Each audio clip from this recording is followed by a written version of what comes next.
Hello बच्चों, let's see the question and the question is the heating of phenyl methyl ether which HI produce. मतलब हमारे पास question में बच्चों उसने हमें बता रखा है, हमारे पास यहाँ पर दिया हुआ है फिनाइल मिथाइल ईथर। मतलब ये जो आपका स्ट्रक्चर होगा ये आपका फिनाइल मिथाइल ईथर होगा और इसकी रिएक्शन हम लोग HI से करा रहे हैं, तो यहाँ पर हमें क्या प्रोडक्ट मिलेगा। तो यहाँ पर बेटा देखो, आयोडीन का यहाँ पर अटैक होता है जब कभी भी हम लोग ईथर की रिएक्शन HI से करा रहे होते हैं, हीट कर रहे होते हैं, तो उस केस में एक्चुअल में हमारे पास ये जो आयोडाइड आयन होता है ये आपका अटैक किया करता है उस कार्बन पे जहाँ पे स्टेरिक हिंड्रेस कम होता है। मतलब स्मॉलर जो पार्ट ऑफ कार्बन होता है उस वाले पार्ट की तरफ ये अटैक किया करता है और हाइड्रोजन आपका ऑक्सीजन में जाकर अटैच होता है। इसलिए यहाँ पर आपको प्रोडक्ट जो है वो आपको मिलने वाला है, एक तो फिनॉल मिलेगा और दूसरा यहाँ पर आपको CH3I मिलने वाला है।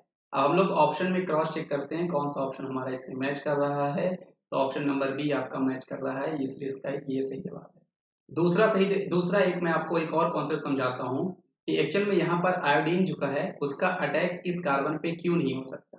क्योंकि बच्चों अगर आप इसका मैकेनिज्म बनाने की कोशिश करो, यहाँ पर होगा क्या, ये ऑक्सीजन है, ये आपके पास CH3 है, तो सबसे पहले ये लोन पे डोनेट करेगा H+ को अपना ऑक्सीजन, और यहाँ पर आपको जो एक इंटरमीडिएट मिल रहा होगा जो कि हाईली अनस्टेबल होगा, वो आपके पास OH यहाँ पर पॉजिटिव चार्ज होगा और ये आपके पास CH3 ग्रुप है। अब जब कभी भी यहाँ पर आयोडीन का अटैक होगा तो आयोडीन यहाँ पर अटैक करना प्रेफर करेगा, यहाँ पे वो नहीं करेगा। क्यों?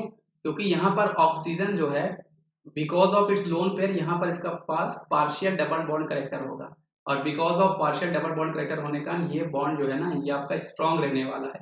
डबल बॉन्ड करेक्टर होने का ये इतना इजीली वीक नहीं करेगा, लेकिन इस वाले बॉन्ड को ब्रेक करना थोड़ा आसान है। इसलिए आयोडीन का अटैक आपका यहाँ पर होगा और यहाँ पर आपको OH मिल जाएगा, फिनॉल और CH3I। तो दूसरा कॉन्सेप्ट आप ये वाला पीस पे लगा सकते हो उसको समझने के लिए, और पहला आपको पता होना चाहिए। आप नॉर्मल ऐसे सोच सकते हो कि आयोडीन का अटैक आपका उस वाले हाइड्रोकार्बन के पार्ट में हुआ करता है जहाँ पे स्टेरिक हिंड्रेंस आपका कम हुआ करता है।